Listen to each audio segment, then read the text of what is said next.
Halo Sobat Denok Ayu semua, terima kasih karena masih setia menunggu video-video terbaru dari Denok Ayu Novel. Jangan pernah lupa ya untuk selalu subscribe, like, and comment, agar Denok semakin semangat upload videonya. Bab 873. Lin Yu mengangguk, dan kemudian melirik kamar mayat besar. Dia melihat bahwa seluruh kamar mayat dalam keadaan tertutup, kecuali pintu di koridor. Tidak ada jalan keluar. Ekspresinya sedikit mereda kali ini.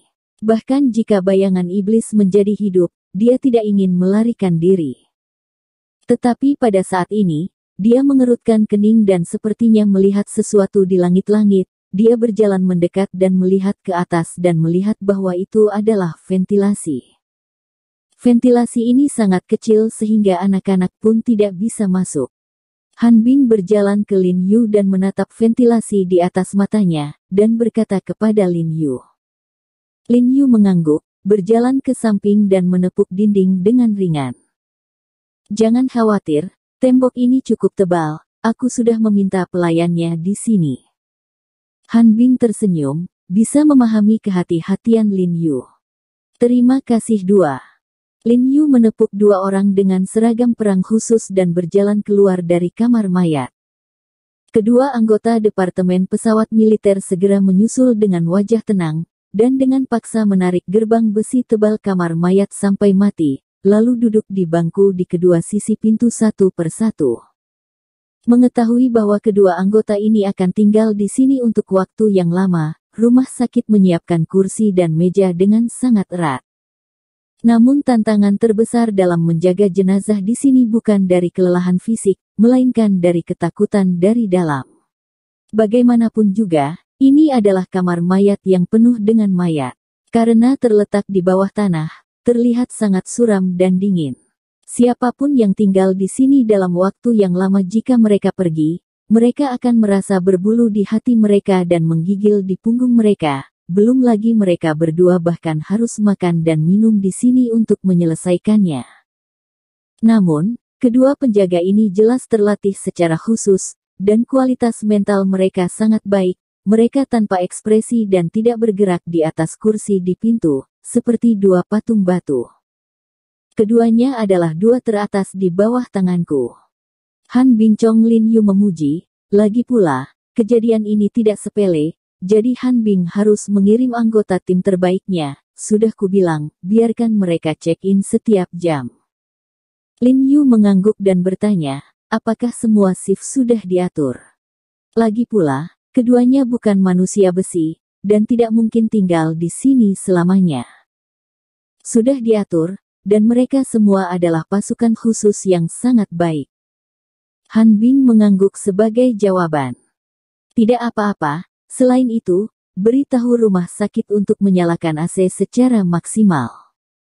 Lin Yu menyipitkan matanya, tiba-tiba memikirkan sesuatu, dan menasihati Han Bing, berpikir bahwa bahkan jika bayangan iblis hidup kembali, dia mungkin tidak dapat bergerak untuk sementara waktu di bawah rangsangan AC. Jadi setelah kedua penjaga menemukan sesuatu yang aneh, Anda juga bisa membunuh bayangan iblis dalam waktu tanpa banyak usaha.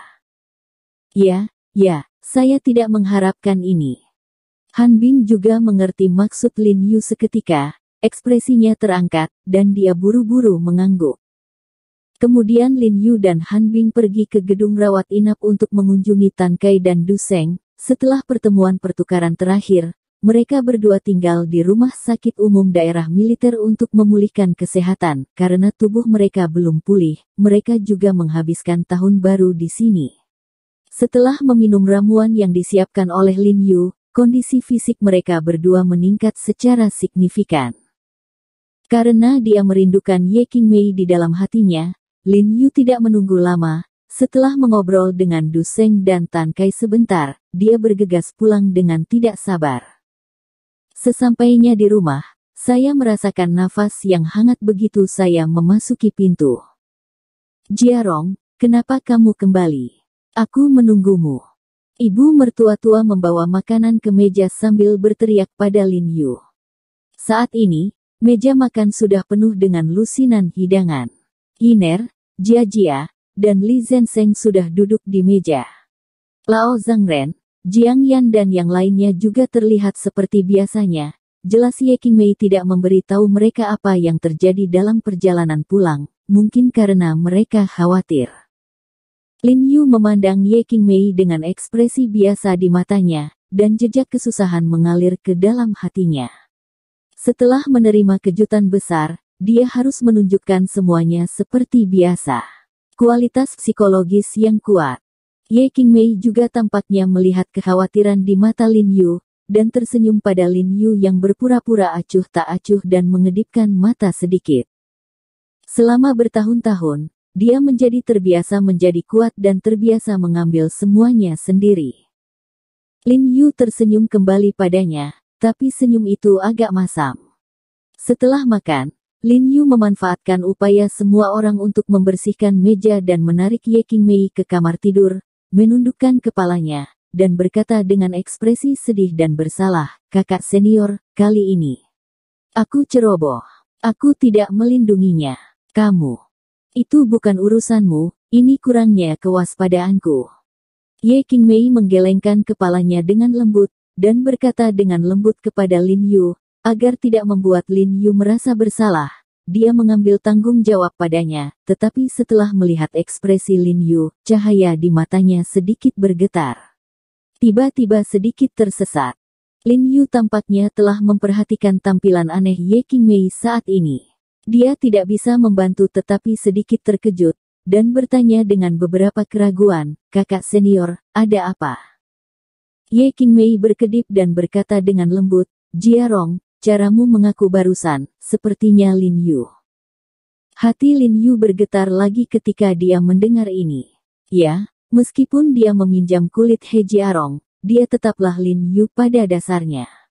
Meskipun dia telah mencoba untuk mengubah beberapa kebiasaan gerak tubuhnya, hal-hal yang terukir di tulangnya, bisakah itu diubah dalam waktu singkat? "Kamu menyebutku konyol."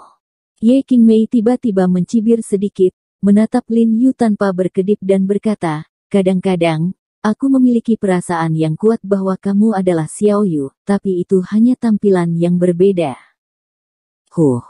Lin Yu mendengar kata-kata Ye Qingmei dan hatinya bergetar, dan kemudian dia berkontraksi dengan tajam, dan napasnya tiba-tiba naik, melihat mata tetap Ye Qingmei. Detak jantungnya tiba-tiba menjadi bingung, dan dia merasa bahwa Ye Qingmei telah melihatnya.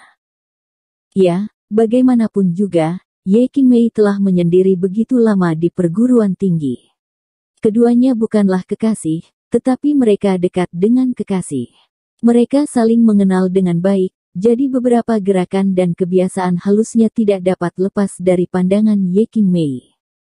Bahkan dia merasa mungkin Ye Qingmei sudah memiliki kecurigaan seperti ini. Lin Yu tampak bingung untuk sementara waktu, dan entah bagaimana menanggapi Ye Qingmei. Bum bum bum. Pada saat ini, ada ketukan di pintu. Kemudian Jiang Yan mendorong pintu dan masuk.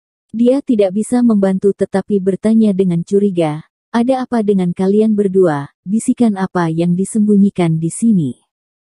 Berbicara, dia tiba-tiba menyadari bahwa kulit Lin Yu sedikit tidak nyaman, jadi dia bergegas ke Lin Yu, dengan lembut menyentuh dahi Lin Yu, dan berkata dengan prihatin, "Jiarong, ada apa denganmu? Apakah kamu tidak nyaman?" "Oh, tidak apa-apa." Lin Yu menggelengkan kepalanya dengan cepat dan buru-buru berkata, "Hasil reagen yang dikirim untuk pengujian sore ini telah keluar. Kakak perempuan senior itu menjelaskan kepadaku beberapa bahan khusus di dalamnya, yang benar-benar di luar dugaanku." Lin Yu berkata bahwa dia tidak tinggal di kamar lagi, dan dengan cepat berbalik dan keluar dengan cepat.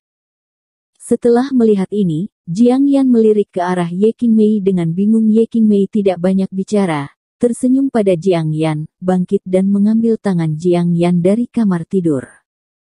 Lin Yu hampir tidak tidur malam itu, dan yang bisa dia pikirkan saat berbaring di tempat tidur hanyalah adegan bergaul dengan Ye Qingmei. Kenangan itu telah berlalu untuk waktu yang sangat lama, tetapi masih terlihat seperti saat ini.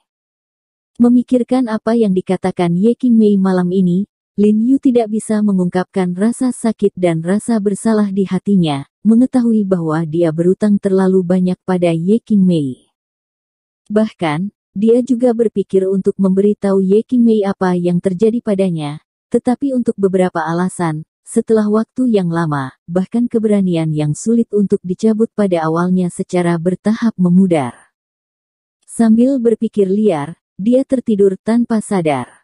Jiang Yan menelepon Lin Yu keesokan paginya. Setelah sarapan, dia bersikeras agar Lin Yu menemaninya ke mall untuk mengganti sepatu, mengatakan bahwa sepatu yang saya beli di mall kemarin tidak terlihat bagus, dan saya harus mengembalikannya.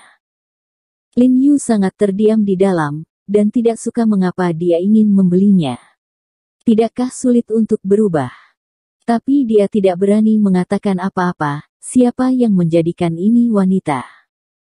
Karena kata-kata Ye Qingmei tadi malam, Lin Yu masih sedikit lamban, menguap terus-menerus saat mengemudi, dan kecepatan mobil sangat melambat. Meskipun salju dan salju tadi malam dibersihkan dalam semalam, masih ada salju di langit saat ini. Jiarong, apa yang kamu katakan pada Qingmei tadi malam? Jiang Yan bertanya dengan rasa ingin tahu dan keraguan.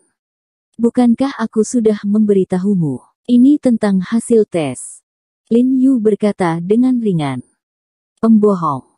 Jiang Yan mendengus dan berkata, kalian berdua pasti memiliki beberapa rahasia dariku.